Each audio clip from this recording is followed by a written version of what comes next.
capítulo 9 do livro de Marcos vai dizer assim: Ele também lhes disse: Em verdade vos digo que alguns dos que estão aqui não provarão a morte, sem que tenham visto chegar o reino de Deus que vem com poder.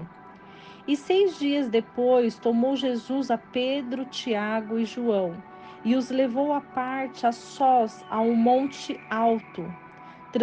E ele transfigurou-se diante deles.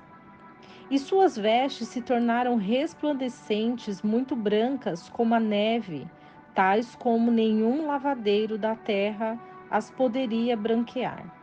E apareceu-lhes Elias com Moisés, que falavam com Jesus. Então Pedro, tomando a palavra, disse a Jesus: Mestre, bom é que estejamos aqui e façamos 3 cabanas, uma para ti, uma para Moisés e outra para Elias. Pois não sabia o que dizia, porque estavam assombrados. E desceu uma nuvem que os cobriu com a sua sombra, e da nuvem saiu uma voz que dizia: Este é o meu filho amado. A ele ouvi. E logo, quando olharam, a ninguém mais viram, a não ser Jesus com eles. E descendo eles do monte, ordenou-lhes que a ninguém contassem o que tinham visto, a não ser depois que o Filho do Homem ressuscitasse de entre os mortos. E retiveram o caso entre si, perguntando uns aos outros que seria aquilo de ressuscitar dos mortos. E interrogaram-no, dizendo: Por que dizem os escribas que é necessário que Elias venha primeiro? E respondendo ele, disse-lhes: Elias, na verdade, virá primeiro e restaurará todas as coisas. E como está escrito do Filho do Homem, que deve padecer muito e ser aviltado. Digo-vos, porém, que Elias já veio e lhe fizeram tudo o que quiseram, como está escrito dele. E quando ele se aproximou dos discípulos, viu grande multidão ao redor deles e alguns escribas que discutiam com eles.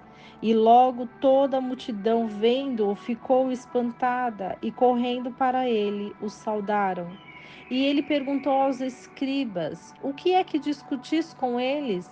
E respondendo um da multidão, disse: Mestre, trouxe-te meu filho, que tem um espírito mudo, o qual, em qualquer lugar que o apanha, quer despedaçá-lo, e ele espuma, arranja os dentes e vai se secando. E eu disse aos teus discípulos que o expulsassem, e não o puderam. E respondendo ele, disse: Ó geração incrédula, até quando estarei convosco? Até quando vos sofrerei ainda? Trazei-mo.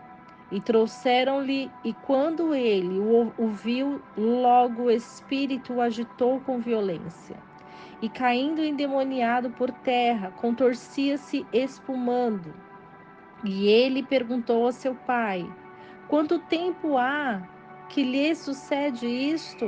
E ele disse-lhe: Desde a infância. E muitas vezes o tem lançado no fogo e na água para o destruir. Mas se tu podes fazer alguma coisa, nos ajude, tenha misericórdia de nós. E Jesus disse-lhe: Se tu podes crer, ao que crê, tudo é possível. E logo o pai do moço disse, clamando e com lágrimas: Senhor, eu creio, ajuda a minha incredulidade. E Jesus, vendo que a multidão se amontoava, repreendeu o espírito imundo, dizendo-lhe: Espírito mudo e surdo, eu te ordeno, sai dele e não entres mais nele. Então o espírito, clamando e agitando-o com violência, saiu e ficou o menino como morto, de modo que muitos diziam: Está morto. Mas Jesus, tomando-o pela mão, o ergueu e se levantou. E quando ele entrou em casa, seus discípulos lhe perguntaram à parte: Por que nós não o podemos expulsar? E disse-lhes: Esta casta não pode sair com coisa alguma, a não ser com oração e jejum. E tendo saído dali, caminharam pela Galiléia e não queria que alguém o soubesse, porque ensinava os seus discípulos e lhes dizia: o Filho do Homem será entregue nas mãos dos homens, mas morto ele ressuscitará ao terceiro dia. Mas eles não entendiam esta palavra e receavam interrogá-lo.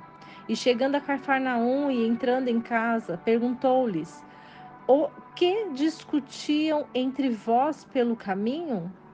Mas eles calaram-se, porque pelo caminho tinha disputado entre si qual deles era o maior.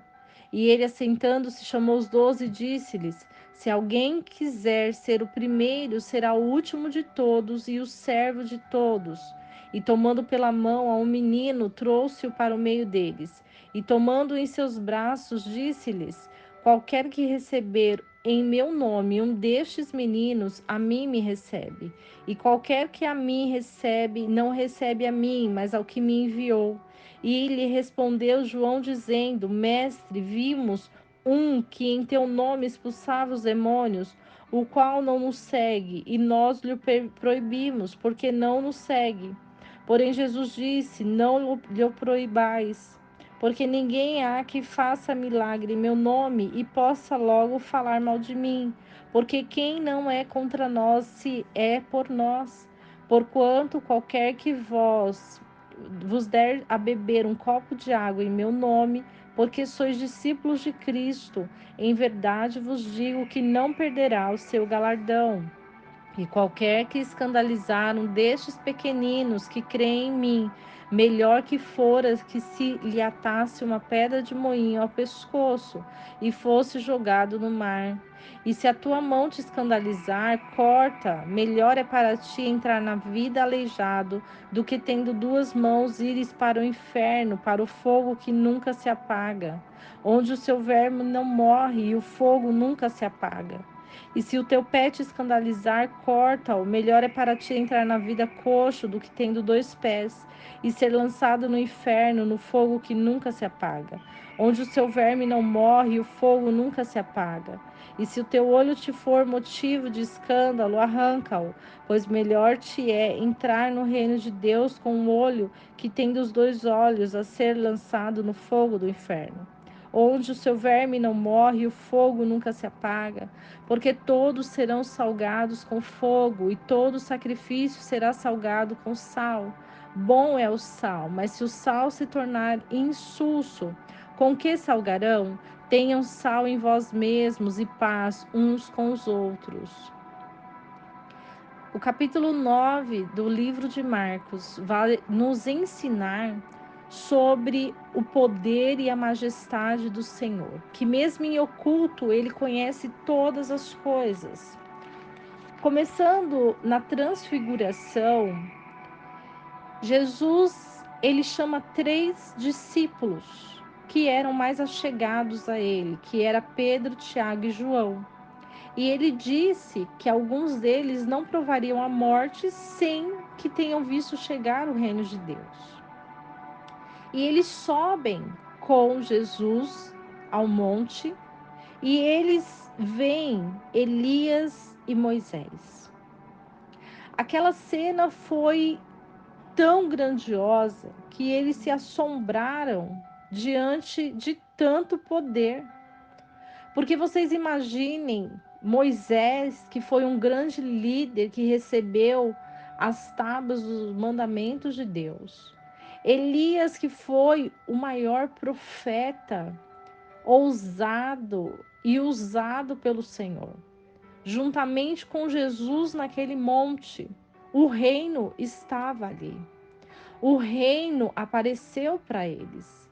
O poder e a majestade de Deus manifesto naqueles 3 personagens importantes na história da Bíblia Sagrada. E quando eles descem, eles encontram um filho de um homem que estava endemoniado. Porém, o pai daquele menino disse que pediu aos discípulos de Jesus para expulsar aquele demônio, mas nenhum deles conseguiu expulsar. E aí Jesus expulsou e repreendeu aquele espírito imundo que estava naquele menino. E os discípulos interrogaram: Mestre, por que nós não conseguimos expulsar aquele demônio? E Jesus disse que coisa alguma não poderia expulsar aquele demônio a não ser oração e jejum. Eis aí a importância do jejum, porque o jejum é negar a nossa própria vontade. O jejum é renúncia da nossa vontade carnal. E quando Jesus explica isso para eles, eles saem pelo caminho se perguntando: quem será de nós o maior? Será que é João? Será que é Mateus? Quem será o maior?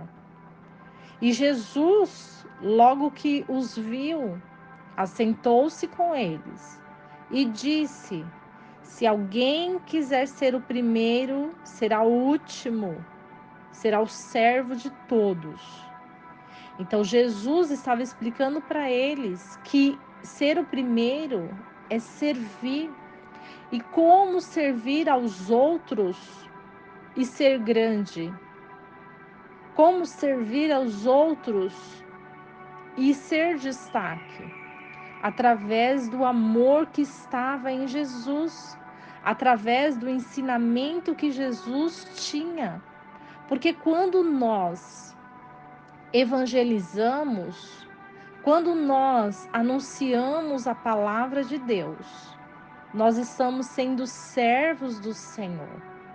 Nós estamos fazendo a vontade de Deus. E é Deus que manifesta a glória e a honra dele nas nossas vidas. Porque o Senhor, ele conhece o coração, assim como ele conhecia o coração dos discípulos e entendia que a disputa entre ser o maior ou o menor estava em um segredo, em servir, mas não é servir de qualquer maneira, mas o que cada um tinha para oferecer. E o que Jesus estava explicando para eles é que eles precisavam reforçar o jejum e oração.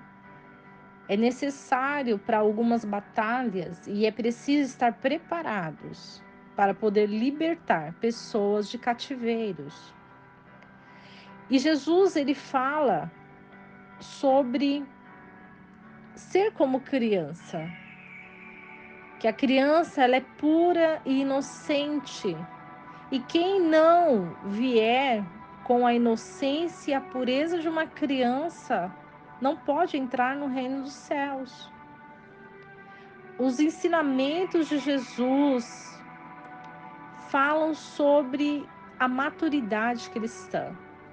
A maturidade cristã, ela começa quando nós entendemos que nós precisamos ser humildes servos e não escandalizar o próximo, mas amar uns aos outros como nós nos amamos. Amar uns aos outros como nós queremos ser amados, como nós queremos ser tratados, como nós queremos ser vistos, porque o servir, ele está em amar, em cuidar, o servir está em fazer, o servir está em confiar no Senhor, porque é Ele que faz todas as coisas.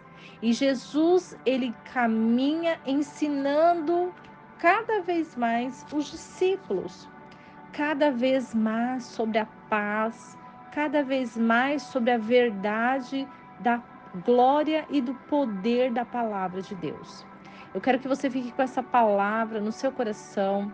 Que Deus abençoe a sua vida, abençoe a sua casa, que os céus se abram para você neste dia e que a paz venha reinar dentro de você e que a glória de Deus se manifeste através desta palavra, para que ela possa gerar frutos e multiplicar.